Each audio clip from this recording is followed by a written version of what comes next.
Commissar Bro here again with a look at a new early access game.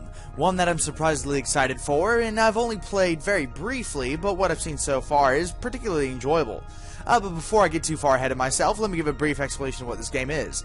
This is, actually as depicted by the big ass title screen, Dungeon of the Endless, a game currently in development by Amplitude, the makers of Endless Space. Endless Space is a 4X strategy game in a similar vein as such titles as Masters of Orion or Galactic Civilizations, or Space Empires, or the Armada series, or Sword of the Stars. But anyway, the summed up version of it is, it's an alright game that was pretty successful, that I personally thought sucked, but that's just my opinion. But anyway, I'm derailing. The game itself is a roguelike similar to the really successful Sword of the Stars, The Pit, and Faster Than Light. This one actually has you crash landing in what can only be described as, well, a dungeon. Which maybe I haven't done my research into this game, but it seems really fucking strange considering the predecessor was all about turn-based battles, and their whole premise was, taking over the galaxy. Now, don't get me wrong, just because it differentiates from that, it's in the same universe or whatever, this game is really actually fun. And it's really early alpha. Early alpha. As far as I can tell, half of the stuff in the game isn't even in it yet, but it's still fun as hell. And I am fucking ecstatic about that. And why is this? Well, the other early access failures I've been a part of are driving me so far up the wall that my wallet is becoming enveloped in my ass, and it's looking like there's no hope for release. Now, some people may say that that seems unfair to the games I've played, but no, it is not. Because I am one pissed off gamer as far as it goes with early access titles. First of all, let me just start with Starforge. Starforge sucks, and it promised me far more than they delivered. It's still early access and the game is not out, but fuck you guys. That trailer you put out, and you know exactly what it was bullshit. And everybody bought it, and I guarantee everybody who's even put any money into that game saw that trailer thinking there was going to be that much awesome in it, and there fucking wasn't. Oh, and it doesn't just end there. How about Castle Story? I did a whole video on Castle Story. Now, this game didn't promise me anything. If anything, it was my own fault for falling into that particular trap pit, because I was sitting there looking at the screenshots, and I was like, oh wow, this game seems really cool, I'd love to play this, blah blah blah. And so I bought it, and it turned to be just one big party of mediocrity.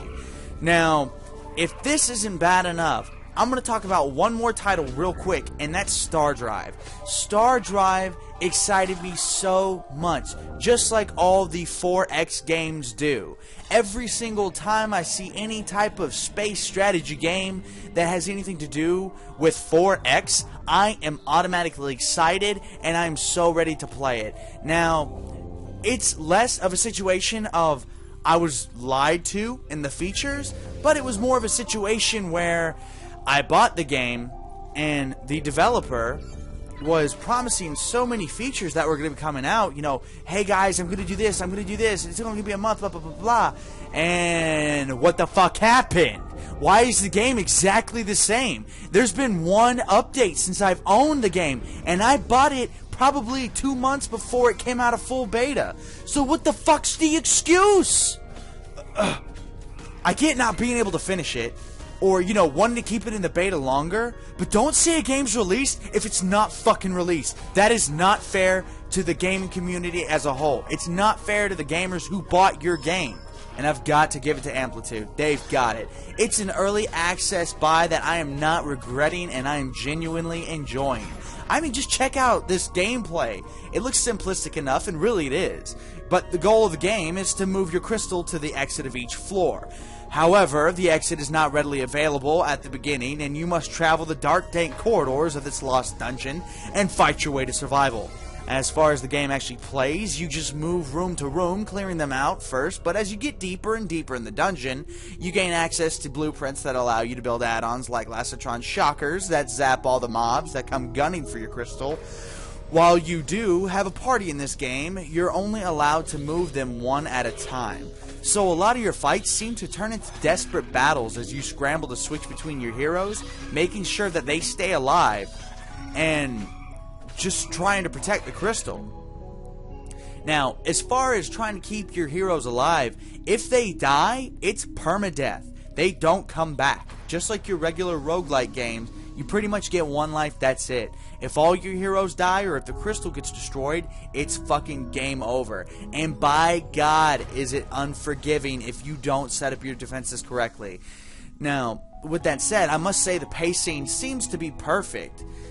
Literally, most of the problems seem to just be you didn't set up correctly, or you didn't you went to the wrong door, you opened the wrong numbers of doors, there was too many pathways, and that's fucking horseshit. Look, that fucking crystal's right there. Oh, God. So with that said, it seems like the game is really just punishing you for making a mistake. Now, that's not necessarily a bad thing because, again, if you lose right now, it's quick just to get right back into the game. There's no real loading screens or anything like that, so it feels fair. It all feels fair, and that's the best thing about it. It's like, I don't feel like I'm being overwhelmed and beaten because the enemy's cheating. It doesn't feel that way. So, what are some other features in the game? Essentially, you have a resource system in the game that I'm going to sum up quite simply. Food. It allows you to heal and upgrade your heroes. Industry. It allows you to build add-ons that can increase your industrial capacity. Food production and defenses against the hordes that are to ensue. You also have Dust, which is the Endless Universe's version of money. Now, with that said, in this particular game, that's also your health, and, like, the crystal has health. The money in the game that when you find a merchant, what you can use to buy things from that merchant, and the ability to power all the rooms. Say, as you open more doors, if you want to power a room, you need more dust to do it. It's all slumped into one resource. And honestly, it works perfectly. It feels perfect. As you start to get overwhelmed and the crystal starts getting hit, you start losing dust. Thus, your rooms start closing. Thus, it gets harder. So it's almost like you never want the line to break. Ever. See, right now, you can actually see my dust being zapped away by this fucking zombie thing. And like I said, you never want that to happen. You want to fight to the death for every single inch to make sure that you're going to make it out alive. Research. Now, research is not out yet. So, yeah, it's still too early for research. But they do have plans, as you can see in the tooltip bars here at the top left, that they actually have plans of implementing research and a tech tree. Again, I'm not 100% sure of what type of technologies they're going to feature, whether that be new add-ons, improvements, so on and so forth. That's yet to see. We'll see that soon, eventually. Also, your characters have skills. Again, that's something that's not in this feature of the game, or that's not actually featured in the game yet, but it is something that's on the way. And just with how simplistic this game is right now, I can't wait to see extra features added in. It's going to be awesome. Now, I want to go ahead and apologize because I fucking suck at these games. I suck so bad. I'm that dumbass who clocked countless hours on Faster Than Light and still can't beat the boss on easy. So it's clear I really wasn't the rebel for the job. Or not the rebel, but the Federation guy for the job. Anyway, this has been Commissar Bro, and this is Dungeon of the Endless. This game kicks ass, and again, it's an early access title. I could go on, but it's really simple. I mean, you've been watching the gameplay. It's incredibly simple, but it's the good old-fashioned fun that games were originally meant to provide. Just go play it. Go buy it. It's really cheap. You can get the Pixel Pack, or whatever the fuck it's called, for like $10. You don't have to get the Founders Pack. That's the one I got personally. Founders Pack's got like, an ass ton more features when the game does release. Go get it. It's worth the money. It is worth it.